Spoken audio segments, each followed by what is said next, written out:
Sometimes the kitchen can feel like the safest place in the world, and other times it feels like the last place you want to take a risk. Let's chat about being braver and adding a little bit of adventure into your cooking and your kitchen. Hey, I'm Sam, and this is Not Pasta Again. In my last episode, we talked very much about making cooking fun again, with little things being added into our routine. So maybe playing some music that you absolutely love, or getting somebody to help you do the chopping or the stirring. And even just adding a little bit of colour onto your plate can make a little bit of difference and give you a spark of joy that can take away some of the heaviness that you might be feeling. This made me think, and I realized that once you start actually feeling and seeing the kitchen as a lighter and more enjoyable space, it actually opens the door to something else. And that's what I call bravery and adventure.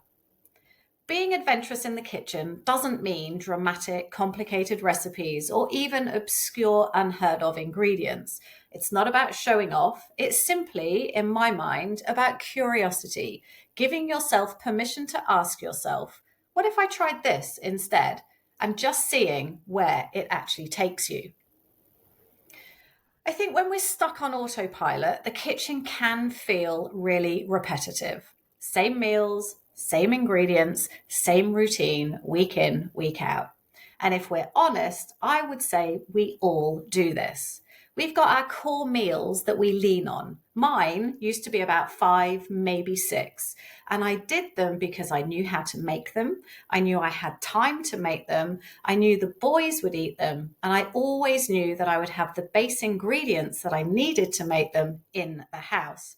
So life was simple. However, it was a little bit boring and it was comfortable because I knew what was going to be for dinner on every day of the week, but it didn't exactly spark excitement in me. And I am the first to acknowledge this. Bravery, however, helps you break that cycle. It can help reawaken a little bit of curiosity. And I personally believe that curiosity in food is exciting. It keeps you engaged, inspired, and even, dare I say, it makes you proud of what you can create. So, how do we add bravery into our kitchen life? Because actually moving out of a comfort zone can feel quite daunting and a little bit tricky.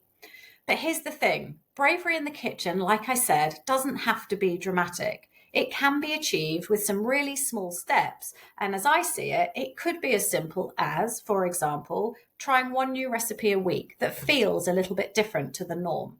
I actually did this a couple of weeks ago and I made a deconstructed Big Mac style dinner. Now, this is something I would never have considered doing before because the word Big Mac just makes me think unhealthy. But you know what? Breaking it down and actually creating everything from scratch did give me real sense of adventure. And the fact that the meal went down really well was also incredibly beneficial. I've also noticed that generally at the moment, I'm really enjoying comfort style meals. And I wonder if that is why this particular recipe ticked that box as well. Another way in which you can add a little bit of bravery into your kitchen is just by swapping an ingredient that you don't love for one that you do love. I tend to find that if I add paprika to anything, I absolutely love it. I think it's an amazing flavor. It's also colorful. And for me, it's just a simple trick that I can use to change how I feel about something I'm making. I tend to swap it when there's chili in a recipe because I don't like hot food. You could also think about adding a new flavor or a new cuisine into your weekly repertoire. And honestly, this could be anything. For me, recently, I've added, I guess, Thai food into my diet in the sense that I loved it when I lived in Australia, but I've never been brave enough to replicate any of those meals before. But because I've got this recipe platform that gives me all these ideas, I chose to make a Thai curry paste and then a Thai green curry. And again, it felt so good to do something so different. So you might be asking how I decided to make a Thai curry, given that I've just said to you, I don't really like hot food. Well, basically, I just leave out the chili. It's as simple as that. And I make a softer, I guess, flavored curry. And despite the chili being taken out, it still tastes as good. It's got really authentic flavors from other ingredients in it. The other way that you could, introduce a little bit of bravery into your life is just stepping outside of your usual lane. And when I say that, I mean, sometimes people will tell me that they're a baker, but they're not somebody who can cook. So I would just suggest, well, maybe try making a main rather than baking instead. It doesn't, again, have to be complicated. It could just be something very, very simple, but just shifting you away from what you think you can't do. And I bet you, when you put your mind to it, you actually can. Secondly, I think there is fear about making change in the kitchen, and we do need to overcome fear in order to move forwards and to make changes in what we're doing. And I think fear holds us back because we just put in our mind maybe a list of sort of excuses. We're frightened of maybe wasting some food. We might be frightened that people won't like what you cook. And actually, there's a fear that you're just going to mess it up. But here's the truth, right? Even professional chefs mess things up. And actually, that's how they end up making some amazing dishes down the way. And you know what? Most so called failures can be fixed. You can just add some extra flavors. They might taste a little bit different from what they were supposed to. But I think in most circumstances, you can rescue something that doesn't feel quite right. And again, if it doesn't look pretty, it probably will still taste delicious. So be brave and serve it anyway. And you know what? You could just add some chopped herbs or a little bit of parsley on the side, incorporating a little bit of color and also that fun into the new adventure that you're looking at. So the more you allow yourself to try something, the more confident you will feel, and the less that failures will feel like failures at all. I think the third thing that comes into my mind when we think about being brave in the kitchen is about the ingredients that we actually bring into our kitchens. It might be a vegetable that you've walked past in the greengrocer or the supermarket 100 times and just gone, I don't know what to do with it. I don't know how to cook it. I'm just going to leave it. But sometimes it's just about picking that vegetable up, for example, and taking it home and seeing what you can do, trying to remove that sense of intimidation by something. Okay. And like I said, for me at the moment, what I've been finding by having the allotment is that choosing the seasonal produce has actually been really good in guiding me to be a little bit more adventurous. And I think of courgettes, when I think of this, mainly because in the summer we had a glut of courgettes, a vegetable that I wasn't actually that keen on in the past. I just used to think it was flavorless, a little bit watery, and I didn't know what to do with it. But because I have this beautiful recipe application, which gives me access to so many different things, I now use courgettes in cakes. I use them in all sorts of different savory dishes, and I just absolutely love them. So I just shifted my mindset and thought, how can I be more adventurous with this vegetable? And again, if you do grow your own stuff or even forage, then I think the adventure actually starts before you actually get into the kitchen, before you turn the hob on, before you turn the oven on. You pick and then you figure out what you're going to make. And another example of this for me is just a few weeks ago with a friend in the village, we went slow picking so that we could make some sloe gin. Now, not food, but you know what? It's still being adventurous because I had never done this before. And the whole process from going for a walk, finding the sloes, picking them, and then bringing them back was just so worthwhile. So I guess if you've been listening to me, you will know that I don't really drink alcohol. So why did I bother doing this? Well, actually, it's going to be a gift. It's probably going to be put into some really nice bottles, and I'm going to give it to my dad so he's got something nice and warming in his pocket when he plays golf in the winter or he goes for one of his long walks. So again, don't be limited just because you don't eat or drink something. Somebody else will probably really appreciate what you're doing. So another way of looking at being braver in the kitchen is what I would call upskilling. So setting yourself a challenge, maybe making some pastry because you've never made it before, or maybe making a classic sauce or a hollandaise because you don't think you can. But actually, if you follow a recipe and give yourself permission that it might not work, then actually it's probably going to at the end of the day. Or you could even decide, you know what, I'm going to master sourdough. I love the stuff. Why can't I make it myself? And again, just being brave enough to give yourself that permission is going to end up feeling really, really good in your kitchen. They're not skills that are just sitting on a page that you read in a book. They're actually moments of bravery in action when you do something like this. And you don't know how it will turn out until you try. I also think that there is so much to be said about leaning into the tools that you have at your fingertips. And this is where my Thermomix has truly helped me.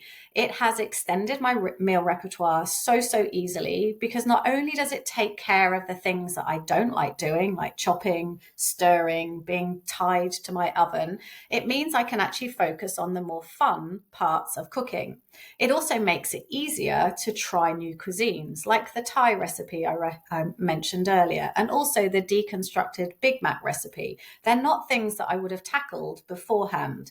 It's also helped me explore new flavors and just step outside of my usual patterns, and that's just by having so many recipes at my fingertips. If you don't have a Thermomix, there isn't one in your kitchen, your curiosity can also be sparked in other ways. So follow a nutritionist or a chef who has fresh ideas. You've also got meal box services as well, and that's where the ingredients for your braver recipes are actually sent straight to you, so you can't really go wrong, unless, of course, you burn something. And I don't think we can forget that bravery isn't just about food. It's actually how we as individuals approach it. That's about our mindset. And sometimes the bravest thing to do is to let go of perfectionism and saying, actually, this is good enough. Or cooking without a recipe and trusting your instincts. I'm going to be honest, that's not something I'm very good at. You could even invite your kids into the kitchen. That for me would be a massive act of bravery, handing over control to them, letting them crack the eggs, stir whatever's in the pot, and just, embracing the mess. Again, as a bit of a control freak, I do find that a little bit tricky. But again, it's the mindset, it's changing it, it's letting go and feeling freer in your kitchen. And then there's the cultural adventure that you can have in your kitchen. That's about trying dishes from different places, different flavors. Like I said, I introduced Thai food into my own kitchen, having only ever eaten it out at a restaurant. For us or for you, it could be a spice mix from, say, Morocco, or dumplings from China, or maybe street food from Mexico. You can start small, but as you learn, you can begin to appreciate food in a bigger way. It's not just something that's on your plate, it's part of how other people live and celebrate all over the world. And even choosing to eat differently for a short time, for example, going plant-based for a week, can be an adventure in its own right. And it just shifts that mentality and drudgery that you could be feeling in your kitchen. When we were in lockdown, and this relates to just generally being more adventurous in the kitchen. My youngest was not the best eater, very beige. Can we have pasta? That's why it's called Not Pasta Again. Or can we have potatoes? Or can we have chips? Everything was beige. And what I decided to do was to try and take his focus away from food. So we would do almost geography lessons by choosing a country on the world map that was on the wall. And then from there, looking on Cookadoo to find food that related to that culture or that place. Now, obviously that couldn't happen for everywhere, but what it did do was it introduced new food into our kitchen. And it also took his attention away from the food per se, because it had become about something else. Just an idea. So for me, I guess bravery isn't about Michelin-starred dishes.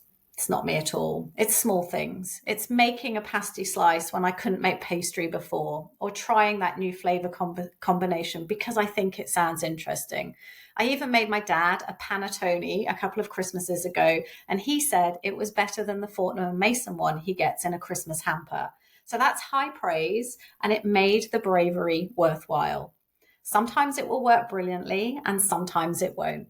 But either way, being adventurous, being brave, it makes you feel more alive. You're more engaged with what you're doing. And again, there is more fun than sticking to a safe list of repeated recipes. So if fun was the first step, bravery is the next. Let the fun give you freedom and use that freedom to push your boundaries a little. Whether it's through new ingredients, new skills, maybe a change in your mindset, or even a new food culture, let yourself take that step. Pick one new thing this week, however small, and see where it leads. And you know what? I would love to hear if you do this. It doesn't matter if it doesn't turn out perfectly. What matters is that you dared to try. Cooking isn't just about getting food on the table. It's about exploration, learning, and actually enjoying the process. And the more you practice bravery in the kitchen, the easier, more fun, and actually more fulfilling it will become. So here's my little recipe for kitchen bravery. 1, start with fun. 2, add a dash of curiosity. 3, stir in one new thing, an ingredient, a skill, a mindset, or a flavor from a different place. And 4, most importantly, taste as you go. Thanks for listening to Not Pasta Again. Let's keep flourishing, this time one brave step at a time.